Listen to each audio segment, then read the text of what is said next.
siapa orang daripada umatku yang puasa Ramadan kemudian dilanjutkan puasa 6 hari Syawal, itu ganjarannya seperti Anda berpuasa 1 tahun penuh.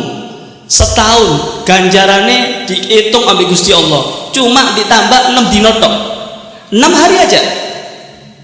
Kok iso begini?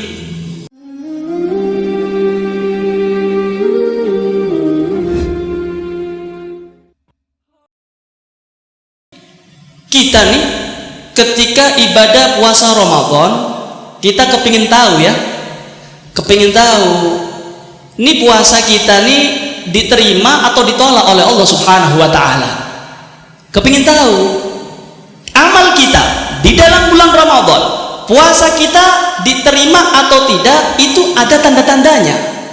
Allah Subhanahu wa Ta'ala melalui Nabi Muhammad SAW, melalui para ulama, memberi beberapa tanda yang memberi indikasi, yang memberi sinyal bahwasanya amal ibadah yang kita lakukan di dalam bulan Ramadan, puasa kita diterima atau tidak, itu ada tandanya.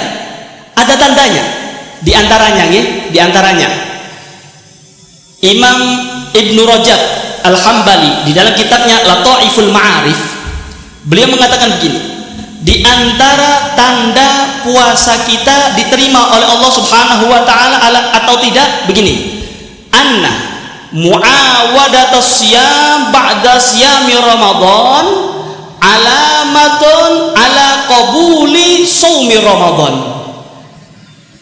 Tanda puasa kita diterima atau tidak oleh Allah Subhanahu wa Ta'ala yaitu selepas bulan Ramadan, kalau kita kembali lagi untuk berpuasa Syawal, ini tanda bahwasanya puasa Anda di dalam bulan Ramadan diterima oleh Allah. Balik poso maneh setelah puasa Ramadan, Idul Fitri, tanggal 2 Syawal kita puasa lagi, ataupun di luar bulan, di luar tanggal 2, terserah. Yang penting masih di bulan Syawal kita berpuasa sunnah, maka itu satu tanda bahwasanya puasa Ramadan kita diterima oleh Allah. Nah, mumpung ini masih di dalam bulan Syawal, niati besok, niati puasa Syawal 6 hari, Pak, 6 hari. Terserah jenengan, mau puasa berurutan, monggo, mau dipecah-pecah, monggo, poso mboten, monggo, silahkan. Yang penting 6 hari. Ganjarannya, pahalanya besar. Nabi SAW bersabda, man shoma ramadhana summa adba'ahu sittan min Syawal kana kasyamid dahri. Siapa orang daripada umatku yang puasa Ramadan kemudian dilanjutkan puasa 6 hari Syawal, itu ganjarannya seperti Anda berpuasa 1 tahun penuh. Setahun ganjarannya dihitung ambil Gusti Allah, cuma ditambah 6 dino tok, 6 hari aja. Kok iso begini? Kok idenya begini: al hasanatu bi asrati amsalihah. Untuk umat Nabi Muhammad ini keistimewaannya, keistimewaan umat Nabi Muhammad, satu kebaikan itu sama Allah Ta'ala diganjar seperti melakukan 10 kebaikan. Jadi puasa Ramadan kemarin berapa? 30 hari dikali 10 berapa? Berarti 300. Kemudian ditambah 6 hari, 6 hari, 1 harinya kali 10 berapa berarti? 60. Berarti 360 hari. Ini adalah jumlah dalam 1 tahun.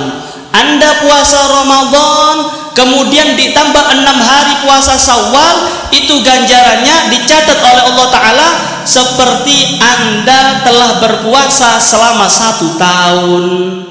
Gede ganjaran ini berkat Nabi Muhammad SAW. Hebat rahmati Gusti Allah teng umat Nabi Muhammad ini gede, Pak, gede. Kula jenengan amal titik ganjarannya gede, maksiat bertumpuk-tumpuk dosa, tobat dihapus sama Allah Ta'ala. Beda sama umat-umat dulu. Umat-umat dulu Pak, satu kebaikan ganjarannya siji. Maksiat langsung diazab. Maksiat langsung diazab. Beda sama umat Nabi Muhammad. Kalau ada umat Nabi Muhammad yang bermaksiat kepada Allah, ditunda. Ojo-ojo mari ini tobat. Hebat nih. Kalau umat dulu, kalau sudah mau tobat nih, itu suruh naik ke gunung, kongon anjlok ke gunung, Pak. Suruh melemparkan tubuhnya ke bawah sampai mati, baru diterima tobatnya oleh Allah Ta'ala.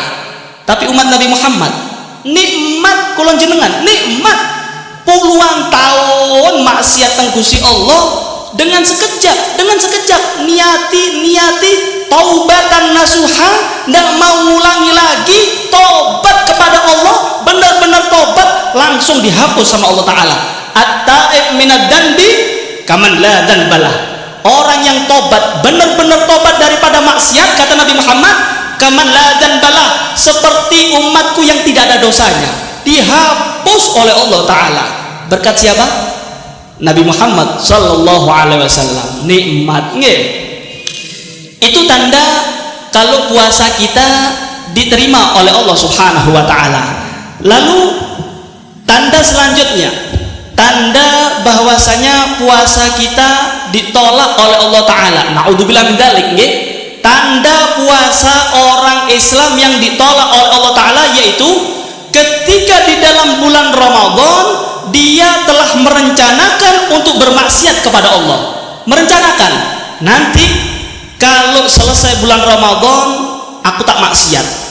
Kalau ada rencana seperti itu di dalam bulan Ramadan, walaupun dia puasa Ramadan, maka itu satu tanda puasanya ditolak oleh Allah Subhanahu wa taala. Ka'ab mengatakan begini, man shoma ramadhana wa huwa yuhaddisu nafsahu annahu idza aftara ramadan alla ya'si Allah dakhalal jannah bighairi mas'alatin wala hisab. Siapa orang daripada umat Nabi Muhammad yang melaksanakan puasa Ramadan, kemudian di dalam puasa Ramadannya dia niat, dia punya azam, mengatakan kepada dirinya, niat, ya Allah, aku kalau lepas daripada bulan Ramadan, ya Allah, aku tambah niat ibadah kepadamu, ya Allah, aku tambah taat, aku tidak mau bermaksiat kepadamu, ya Allah. Orang seperti ini dakhalal jannah bighairi mas'alatin wala hisab, masuk surga tanpa dihisab oleh Allah Ta'ala. Sebaliknya, wa man shoma ramadhana wa huwa yuhaddisu nafsahu annahu idza aftara asa rabbah fasyamuhu alaihi mardud. Siapa orang daripada umat Nabi Muhammad yang melaksanakan puasa Ramadan, tapi ketika pelaksanaan puasa Ramadan ada kerentet hati, ada rencana jelek, kalau nanti selesai Ramadan aku ati maksiat teng Gusti Allah, saya akan maksiat kepada Allah. Kalau sekarang aku maksiat, malu kepada tetangga, poso kabeh, engko gampang. Mari ini sudah maleman, sebentar lagi lepas bulan Ramadan aku akan merencanakan maksiat. Maka kata Ibnu Rajab mengatakan, orang seperti ini puasa Ramadan tapi merencanakan untuk kembali maksiat selepas Ramadan, maka itu satu tanda puasanya ditolak oleh Allah Ta'ala. Nah, kita orang saat ini sudah paham ya tanda-tandanya. Kita tahu kita ini puasanya ditolak atau diterima, kita paham. Kita berharap kalau kita memang tidak mau bermaksiat kepada Allah, niat benar-benar ingin taat, ingin tambah taat kepada Allah selepas Ramadan, itu tanda puasa kita diterima oleh Allah Ta'ala.